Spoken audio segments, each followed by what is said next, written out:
Praise the Lord. നിങ്ങളെ എല്ലാവരെയും blessed മോർണിംഗിലേക്ക് യേശു ക്രിസ്തുവിന്റെ നാമത്തിൽ സ്വാഗതം ചെയ്യുന്നു.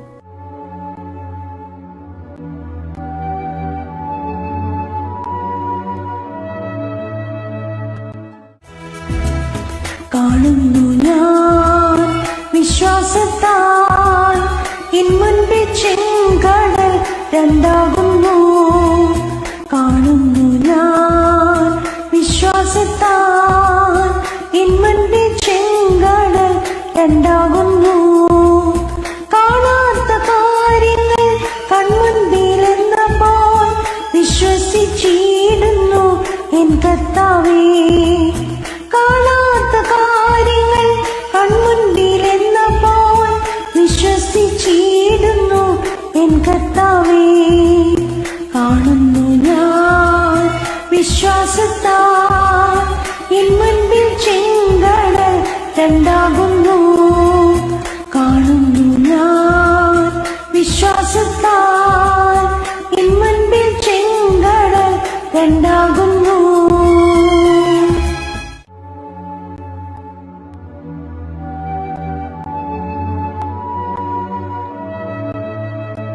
പ്രിയരെ, അനുഗ്രഹിക്കപ്പെട്ട ഒരു പ്രഭാതം കൂടെ നമ്മുടെ ജീവിതത്തിൽ അനുവദിച്ചു തന്ന വലിയവനായ ദൈവത്തെ നമുക്ക് ഒരുമിച്ച് ചേർന്ന് നന്ദി പറയാം.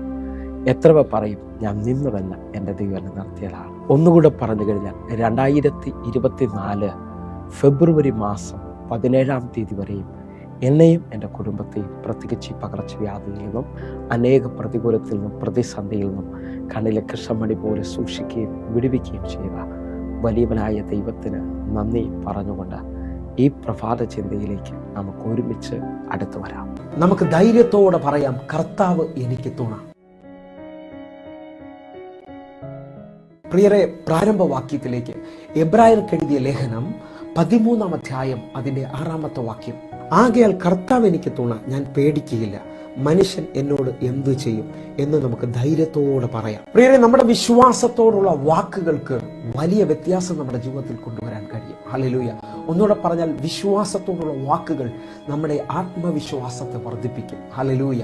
നിങ്ങൾ ശ്രദ്ധിച്ചു നോക്കിയാൽ ബൈബിളിൽ വിശ്വാസത്തോടെ പറയുന്ന ഓരോ വാക്കുകൾക്കും, ധൈര്യത്തോടെ പറയുന്ന ഓരോ വാക്കുകൾക്കും വലിയ ചലനങ്ങൾ ഉണ്ടാകുന്നത് നമുക്ക് കാണാൻ കഴിയും. നമുക്കൊരു ഭാഗം വേഗത്തിൽ ശ്രദ്ധിക്കാം. യോഹന്നാന്റെ സുവിശേഷം 2-ാം അധ്യായം അതിന്റെ 5-ാമത്തെ വാക്യം. അവന്റെ അമ്മ ശുശ്രൂഷകരോട്, അവൻ നിങ്ങളോട് എന്തെങ്കിലും കൽപ്പിച്ചാൽ അത് ചെയ്യുവിൻ എന്ന് പറഞ്ഞു. ഈ വചന പശ്ചാത്തലം നമുക്ക് നല്ലതുപോലെ അറിയാം. യേശുവിന്റെ അമ്മയായ മറിയയോട് യേശു കർത്താവ് പറയുകയാണ് ഈ വചന പശ്ചാത്തലത്തിൽ, എന്റെ നാഴിക ഇതുവരെ വന്നിട്ടില്ല, ഇത് ഒരു അത്ഭുതത്തിന്റെ സമയമല്ല. അമ്മയായ മറിയ ഇതാ ശുശ്രൂഷകരോട് പറയാണ്, ഇവൻ എന്തെങ്കിലും കൽപ്പിച്ചാൽ നിങ്ങളത് ചെയ്യണമെന്ന് പറഞ്ഞു. ഹല്ലേലൂയ.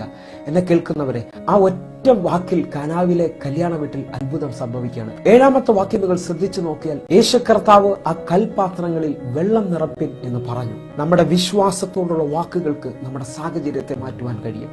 രോഗത്തിന്റെ അനുഭവത്തിൽ എല്ലാം അവസാനിച്ചെന്ന് പറഞ്ഞ് നിരാശയോടെ ഇരിക്കാതെ ഈ പ്രഭാതത്തിൽ എന്നെ കേൾക്കുന്ന ഓരോരുത്തരോടും പരിശുദ്ധാത്മാവ് പറയുകയാണ്, നിങ്ങളുടെ വിശ്വാസത്തിന്റെ വാക്കുകൾക്ക് വലിയ ചലനങ്ങളെ ഉണ്ടാക്കാൻ കഴിയും. ഒന്നുകൂടെ പറഞ്ഞാൽ, സദൃശവാക്യക്കാരൻ പറയുന്നു, മരണവും ജീവനും നാവിന്റെ അധികാരത്തിൽ ഇരിക്കുന്നു, അതിനെ ഇഷ്ടപ്പെടുന്നവൻ അതിന്റെ ഫലം അനുഭവിക്കും. നിങ്ങൾ നോക്കണമേ, മരിച്ച് 4 ദിവസമായി നാറ്റം വെച്ച ലാസറിന്റെ കല്ലറയുടെ മുമ്പിൽ വന്ന യേശു കർത്താവ് ശബ്ദമുയർത്തി പറയാം, ലാസറെ പുറത്തു വാ എന്നവൻ കൽപ്പിക്കുകയാണ്. ഇതാ ലാസർ ഒറ്റ വാക്കിൽ പുറത്തു വരുന്നു. നിങ്ങളായിരിക്കുന്ന കുടുംബത്തിന്റെ സാഹചര്യത്തെ നിങ്ങളുടെ വിശ്വാസത്തിന്റെയും ധൈര്യത്തിന്റെയും വാക്കുകൾ കൊണ്ട് നിങ്ങൾക്ക് ആ കുടുംബ സാഹചര്യങ്ങളെ മാറ്റുവാൻ കഴിയും. എന്നെ കേൾക്കുന്നവരെ, നിങ്ങൾ ഒന്നുകൂടെ ശ്രദ്ധിച്ചു കഴിഞ്ഞാൽ, സങ്കീർത്തനക്കാരൻ തന്റെ വിശ്വാസത്തിന്റെ വാക്കുകളിലാണ് ഒത്തിരി സാഹചര്യങ്ങൾ ജയിച്ചത്. 118-ാം സങ്കീർത്തനം അതിന്റെ 6-ാമത്തെ വാക്യം. യഹോവ എന്റെ പക്ഷത്തുണ്ട്, ഞാൻ പേടിക്കുകയില്ല, മനുഷ്യൻ എന്നോട് എന്തു ചെയ്യും. ഇതേപോലെ സങ്കീർത്തനക്കാരൻ തന്റെ ജീവിതത്തിൽ പല മേഖലകളിൽ വിശ്വാസത്തിന്റെയും ധൈര്യത്തിന്റെയും വാക്കുകൾ പറയുകയാണ്. 27-ാം സങ്കീർത്തനം 1-ാമത്തെ വാക്യം. യഹോവ എന്റെ വെളിച്ചവും എന്റെ രക്ഷയുമാകുന്നു, ഞാൻ ആരെ ഭയപ്പെടും? യഹോവ എന്റെ ജീവന്റെ ബലം, ഞാൻ ആരെ പേടിക്കും? സങ്കീർത്തനക്കാരൻ പറയാണ്, യഹോവ എന്റെ വെളിച്ചവും എന്റെ രക്ഷയുമാണ്, ഞാൻ ആരെ ആരെ പേടിക്കും? ഹല്ലേലൂയ. ഈ പ്രഭാതത്തിൽ എന്നെ കേൾക്കുന്ന ഓരോരുത്തരും ധൈര്യത്തോടെ പറയണം, യേശു എന്റെ രക്ഷകനാണ്, എന്റെ ജീവന്റെ ബലമാണ്, മനുഷ്യൻ എന്നോട് ഒന്നും ചെയ്യാൻ കഴിയത്തില്ല. ഹല്ലേലൂയ. ഇങ്ങനെ നാം വിശ്വാസത്തിൽ ധൈര്യത്തിൽ ഉറയ്ക്കുമ്പോൾ ആ സമയത്ത് തന്നെ നമ്മുടെ മുമ്പിൽ നിൽക്കുന്ന വഴികൾ തുറക്കുവാൻ തുടങ്ങും. ഹല്ലേലൂയ. ഒന്നുകൂടെ പറഞ്ഞു കഴിഞ്ഞാൽ ക്രിസ്ത്യ ജീവിതത്തിന്റെ അടിസ്ഥാനം എന്ന് പറയുന്നത് രക്ഷയാണ്. ഹല്ലേലൂയ. റോമാലേഖനം 10-ാം അധ്യായം അതിന്റെ 9-10 വാക്യങ്ങൾ. യേശുവിനെ കർത്താവ് എന്ന് വായ്കൊണ്ട് ഏറ്റുപറയുകയും ദൈവം അവനെ മരിച്ചവരിൽ നിന്ന് ഉയർത്തെഴുന്നേൽപ്പിച്ചു എന്ന് ഹൃദയം കൊണ്ട് വിശ്വസിക്കുകയും ചെയ്താൽ നീ രക്ഷിക്കപ്പെടും. 10-ാമത്തെ വാക്യം. ഹൃദയം കൊണ്ട് നീതിക്കായി വിശ്വസിക്കുകയും വായ്കൊണ്ട് രക്ഷയ്ക്കായി ഏറ്റുപറയുകയും ചെയ്യുന്നു. നമ്മുടെ രക്ഷ എപ്പോഴാണ് വെളിപ്പെടുന്നതെന്ന് ചോദിച്ചാൽ യേശുവിനെ കർത്താവെന്ന് നാം വായ്കൊണ്ട് ഏറ്റുപറയുമ്പോഴാണ്. ഹല്ലേലൂയ. 10-ാമത്തെ വാക്യം പറയുന്നത് ഹൃദയം കൊണ്ട് നീതിക്കായി വിശ്വസിക്കുകയും വാ കൊണ്ട് രക്ഷയ്ക്കായി ഏറ്റുപറയുകയും ചെയ്യുന്നു. ഹല്ലേലൂയ. എത്ര പേർ ഈ സമയത്ത് വാ കൊണ്ട് ഏറ്റുപറയും, ദൈവം എനിക്ക് അനുകൂലമാണ്, എൻ്റെ കർത്താവ് എനിക്ക് തുണയാണ്. ഹല്ലേലൂയ.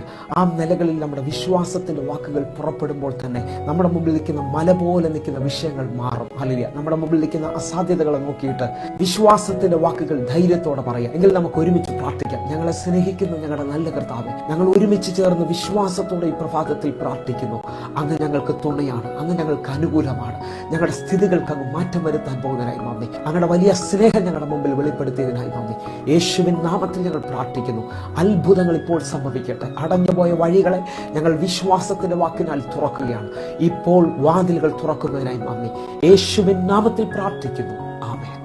പ്രിയരെ, ഈ പ്രഭാത സന്ദേശം നിങ്ങൾക്ക് അനുഗ്രഹമാകുന്നുവെങ്കിൽ യൂട്യൂബ് ചാനൽ സബ്സ്ക്രൈബ് ചെയ്യുകയും ഫേസ്ബുക്കിലേക്ക് നിങ്ങൾ ജോയിൻ ചെയ്യുകയും ചെയ്യണമെന്ന് ഓർപ്പിക്കുന്നു. അതേപോലെ എല്ലാ ദിവസവും സൂമിൽ ആരാധന നടക്കുന്നു.